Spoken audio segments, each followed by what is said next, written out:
ॐ अज्ञानतिमिरान्धस्य ज्ञानञ्जनशलाकया चक्षुरुन्मिलितं येन तस्मै श्रीगुरुवे नमः। ॐ नमो भगवते वासुदेवाय। ॐ नमो भगवते वासुदेवाय। ॐ नमो भगवते वासुदेवाय। हम कंटिन्यू करेंगे हमारा जर्नी यात्रा ग्रंथों में, ग्रंथों का निचोड़ श्रीमद् भागवत में, और इसमें हम कर रहे हैं पहला चैप्टर, श्लोक संख्या 33।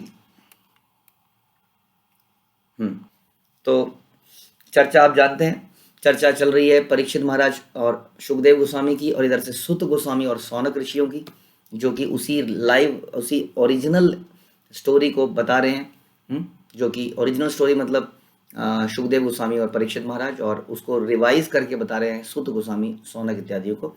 हमने सुना भगवान के अवतारों के बारे में, हमने सुना कैसे कृष्ण जो है ओरिजिनल स्वरूप हैं। उसके बाद में हमने सुना किस प्रकार से शरीर में सूक्ष्म तत्व होते हैं, स्थूल शरीर होता है, और उसके अंदर से एक क्या होता है, आत्मा होती है। आत्मा का एक दिव्य स्वरूप होता है, और उस दिव्य स्वरूप को आगे हम जारी करते हैं।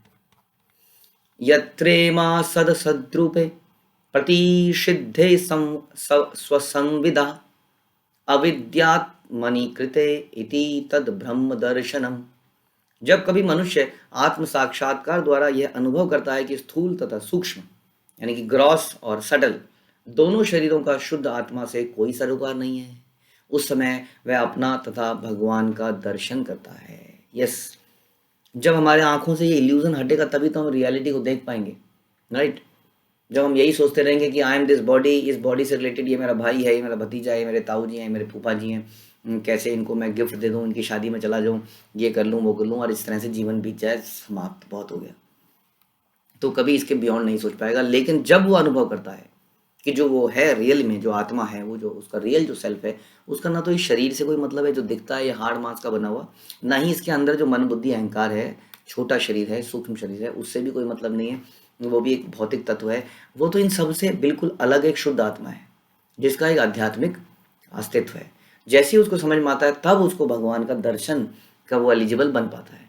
इसीलिए सबसे महत्वपूर्ण नॉलेज यही है कि आई एम द सोल। हम बहुत जनरली बोल देते हैं तुम आत्मा हो, तुम शरीर नहीं हो, लेकिन वास्तव में हम इसको रियलाइज नहीं कर पाते हैं, इस लेवल पे जी नहीं पाते हैं। कभी हमारा पूरा जीवन इसी लेवल पे चला जाता है कि हम एक शरीर हैं, तभी तो हम एक मान और अपमान की हमारे अंदर फीलिंग है।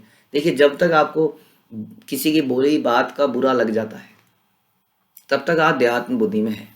किसी ने आपको कुछ बोला और आपको बुरा लगा, हाँ, क्योंकि उसने किसको बोला, उसने उस शरीर को बोला, क्योंकि उस शरीर की एक पहचान है, XYZ, इसका पुत्र, इसका पति, इसका ये, इसका वो, यहाँ पे रहने वाला मिस्टर दिस। हाँ, उसी की बदनामी करी। आत्मा को तो कोई पहचानता ही नहीं है, तो कैसे बदनामी करेगा। उसको तो कोई देख ही नहीं पाता है, तो कैसे उसको बुरा बोलेगा, कैसे उसको मारेगा, क्योंकि वो इतना सूक्ष्म है कि उसको मारा भी नहीं जा सकता है। तो यदि हमें इन चीज़ों का जब तक बुरा लगता है, मान सम्मान, हाँ, कुछ ना कुछ हमें किसी बात बुरी लग जाती है, तब तक हम देहात्म बुद्धि में हैं। इसलिए केवल ये जानना इनफ नहीं है कि मैं आत्मा हूँ, उसको रियलाइज करना पड़ेगा, प्रैक्टिस करनी पड़ेगी। धीरे धीरे उसकी प्रैक्टिस कीजिए।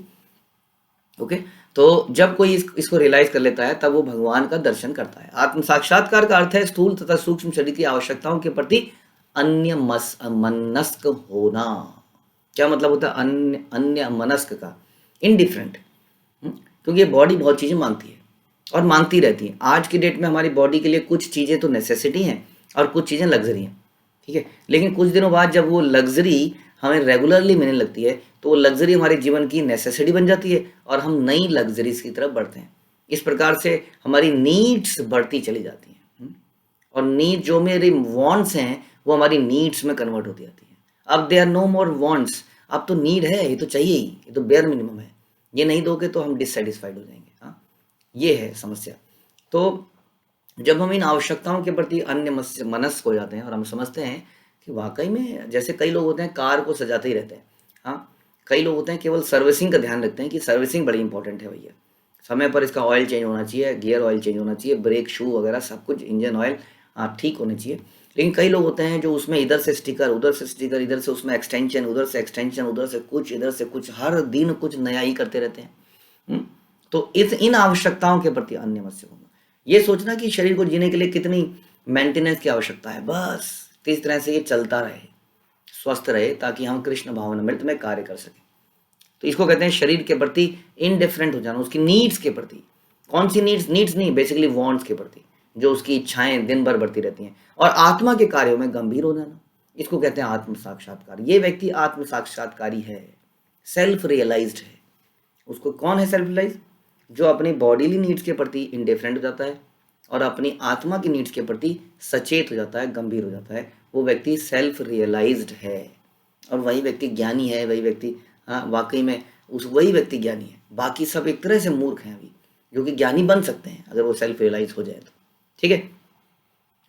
जब जीव भौतिक शक्ति का भोक्ता बनना चाहता है, भौतिक शक्ति का भोक्ता यानी कि बॉडीली नीड्स को ही रिस्पॉन्ड कर रहा है, जो आवश्यकता है उनको पूर्ति करने में लगा है, तो वो भोक्ता बनना चाहता है, इसका मतलब इस सृष्टि का। तो भगवान उसे विस्मृति के रहस्य से आवृत कर लेते हैं, यानी कि उसको विस्मृति दे देते हैं, क्योंकि वो भूलना ही चाहता है।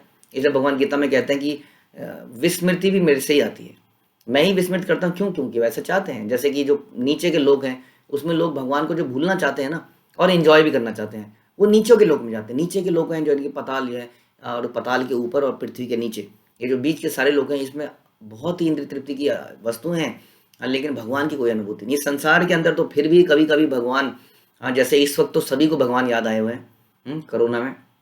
ऐसे कोई ना कोई संकट, कोई ना कोई प्रॉब्लम्स यहाँ आती रहती हैं, जिससे कि लोग डरते रहते हैं और भगवान को याद करते हैं। लेकिन इन निम्न लोकों में तो कोई समस्या आती नहीं है और लोग बिल्कुल भूल जाते हैं। इसलिए कहते हैं कि विस्मृति देते हैं भगवान उसको, जो भोक्ता बनना चाहता है।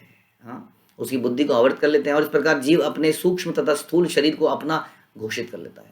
वो आई एम दिस, तुमने मेरे बारे में ऐसा बोल कैसे दिया, I am this and that. तो सूक्ष्म शरीर को, स्थूल शरीर को अपने आप को घोषित कर देता है।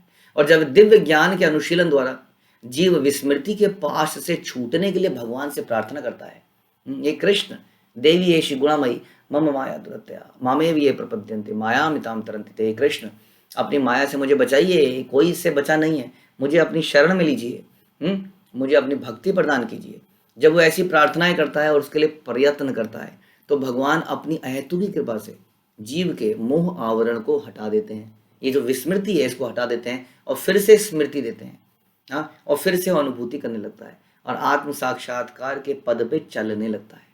वह बद्ध जीवन से छूटकर धीरे धीरे अपनी नित्य शाश्वत स्थिति में, इटर्नल पोजीशन पे पहुंच जाता है। वो क्या है? वो कृष्ण की इटर्नल, सदा रहने वाली सेवा में लग जाता है, और संसार को फिर वो छोड़ सकता है, क्योंकि वो इस संसार में अब रहने के लायक ही नहीं रहा।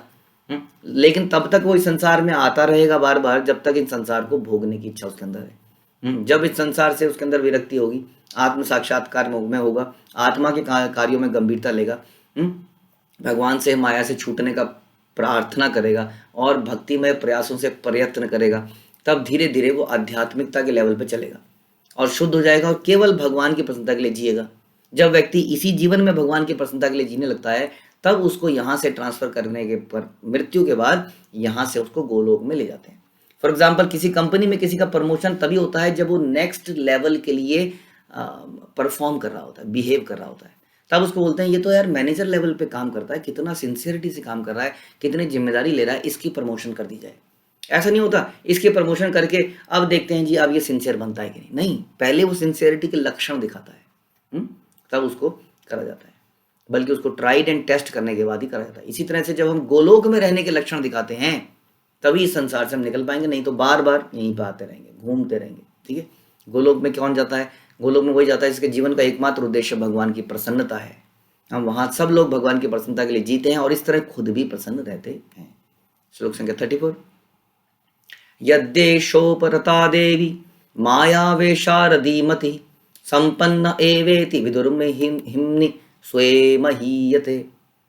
यदि माया का शमन हो जाता है, ये माया का शमन हो जाता है जिसको हम भोगना चाह रहे हैं, जो इल्यूजरी एनर्जी ऑफ कृष्णा है, जो कि हमें ये इल्यूजन देती है कि मैं ये शरीर हूँ और मैं यहाँ केवल खाने पीने के लिए आया हूँ, एंजॉय करने के लिए आया हूँ। तो जब ये शमन हो जाता है, इसका नाश होता है, और यदि भगवत कृपा से जीव ज्ञान से संपन्न हो जाता है, भगवान की कृपा से यदि उसके अंदर ज्ञान आ जाता है, तो उसे तुरंत आत्मा साक्षात्कार का प्रकाश प्राप्त होता है, सेल्फ रियलाइजेशन का, और वह अपनी महिमा में प्रतिष्ठित हो जाता है।